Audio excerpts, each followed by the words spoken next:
In this heartfelt episode, PT dives into the challenges and joys of leading your child back to God in today's fast-paced, influence-heavy world. With children spending only a fraction of their week focused on spiritual matters, parents play a critical role in grounding them in faith. PT shares practical advice on building stronger relationships with your kids by finding natural ways to connect and communicate. When kids feel safe opening up about their struggles, it's easier to guide them spiritually. He reminds us that God often reveals issues before they arise, urging parents to lean into prayer and spiritual discernment. Once a strong foundation of faith is laid, no plan of the enemy can pull your children away from God's path. PT also addresses the unique PT also addresses the unique challenges of college life. The freedom in college is endless. Financial, receiving and open credit card accounts, education. No one is hovering over you to study, how long to sleep for, or even when to do your homework. And newfound independence. No one is begging you to be a human dishwasher every 5 seconds. He encourages parents to continue reinforcing faith at home when their kids visit.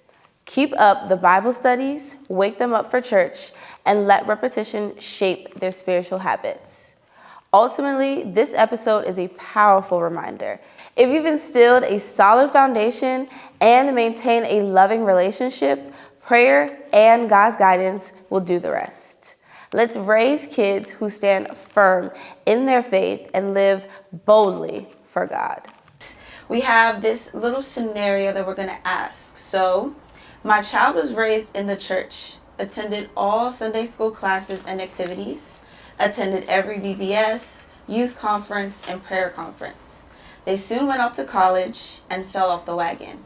No longer attended church, prayed or read their Bibles. Is there any way I can prevent my children from falling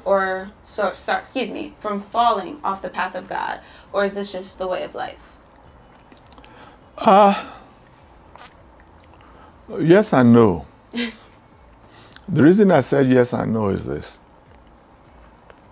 When we talk about people being in church, you ask yourself, how many hours really do you spend in church? On a Sunday morning, you spend 2 hours in church. Then you come for midweek. That's if you do. Then you spend another 2 hours. That's 4 weeks, right? Mm-hmm. That's a week, right? A 40-hour work week is 40 hours. Mm-hmm. And you spend 4 hours in church. That's 10%. The rest, they spend outside. Mm-hmm. Which means there is more hours for people to influence your child than the church has. Mm-hmm. So, what do? The onus is more on you as a parent to make sure that you find an inroad into the life of your children so that you are able to communicate with them on a regular basis. When you do that, those kids will be able to tell you when they're having challenges. You can be able to sense that something is happening to your child, especially if you, as a parent, you are also into prayer. Yeah. Because when you're into prayer, God tells you things. While everybody was sleeping in Sodom and Gomorrah, God said, will I hide what I'm about to do from Abraham, since he would teach his children to do what is right? Mm-hmm. And nobody knew Sodom and Gomorrah was going to be destroyed, but Abraham knew. So which means that God can tell you in advance something that is about to happen, even to your children, to your family members, before it happens. So what am I saying is that some of these things God can even tell you in advance. It might not be in detail, but spiritually you have an idea that something is about to go wrong. So what do? You go to prayer. And that's why we speak in tongues and we pray. It's because you don't know specifically what is happening, but you know something is not right. Mm-hmm. But when you are in touch with them, you are able to pick up some things. But there is good news there.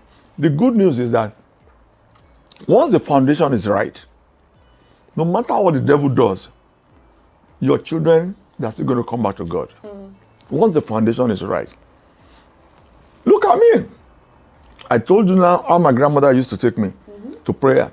5 You know. a.m., yep. Never liked it. Went off all that. Did what I had to do. I'm preaching the gospel now. I know. I'm preaching the gospel now. So what I say to every parent is that let not your heart be troubled. Once you know that you have laid a good foundation for your children, what you can do is to continuously pray for them. Once you continue to pray for them and make sure you have a relationship with them. You have a relationship with them. Because that relationship, they will tell you something that you might be able to pick up what is about to happen. Yeah. Every child that goes to college faces challenge in college. So I'm true. telling you, because number one, the freedom they have never seen in their lives, they are seeing it in Yeah. college. And that's why some of them get to college, the credit card that they have never taken in life, they take it and they begin to spend the money anyhow as if they will not pay for it. And they're going to pay back. Yeah. You know, and then they now start having problems. You know, they see the kind of freedom they've never seen before, because in college, nobody wakes you up to go to classes. You have to determine that you wake up and go to classes. And these are the major things. Do you understand that happens? In college, you eat in the dining room and you don't clean. You don't clean after yourself. You get up and you go. But you come back home, you have to do this. So that's why when you are in college, you don't want to come back home, because you are saying, oh, I'm going to be cleaning dishes again. Yes. Who's going to clean it? Become dishwasher, yeah. Okay. Yeah. So I understand that aspect. I felt like that also when I went to, I love college more than home. Really? Oh yeah, oh yeah, oh yeah, because there were too many restrictions. You know, with my dad going up, there were too many restrictions. You know, and anyway, my dad was living in Yebo, I was living in Yebo. What is in Yebo for me to be? What fun is there that Yeah. I want to go spend vacation there? You understand what I'm saying? You know, you might not know what I'm talking about, but I'm telling you, your grandfather was there too. So I'm telling you, you know. So these are the challenges. Do you understand? And it comes with every area of lives that people live in. I don't know where people are living. I don't know where you are living, but yours might not be exactly like mine. But one thing or the other, you might just love the camaraderie of the students or the friends, you know, that you have Social around there. gathering. But I always say to people, don't forget where you're coming from. Obviously. Don't forget where you're coming from. Don't forget where you're coming from, you know. And for the parents, whenever they come back home, let us make sure we'll get them back on track, which means you're not back home, we're going to church again. We're not back home, let's do the Bible study again. We're not back home, let's do things again, so that we can, you know, the more we do those things, the better they become. And after a while, you know, you get to a point where you say to yourself, my friends cannot influence me on some issues again. My friends cannot. Let me give you a good example. I used to smoke when I was in college, my first year. But I never really liked it, you know. And I said to myself one day, I said, really, why should I smoke just because my friends are smoking? And then my dad shows up and I can't smoke when he's there. That was how I stopped. Honestly, that was how I stopped. I just stopped. I just said to myself, no, I'm not going to do this. That was in 1979. Do you understand? No. I was still drinking alcohol. I was doing youth call one day.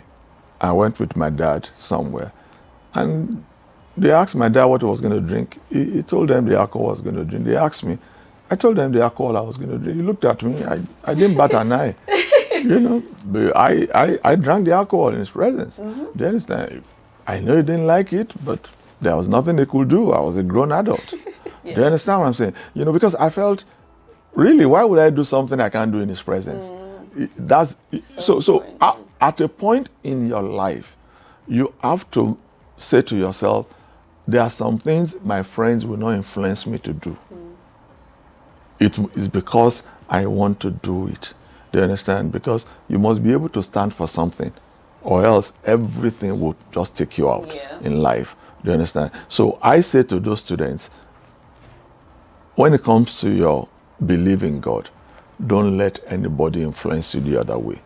Stand for God, and He will always be there also for you. True. I know you all have been blessed by the previous episodes of Insights with PT. Stay tuned, because there is something even better, even more epic and always interesting to talk about on this podcast. Per usual, don't forget to send in your topics, your questions, your themes to insightswithpt@jesushousebaltimore.org. Stay blessed. Per usual, it's your girl Tammy, and have a great one.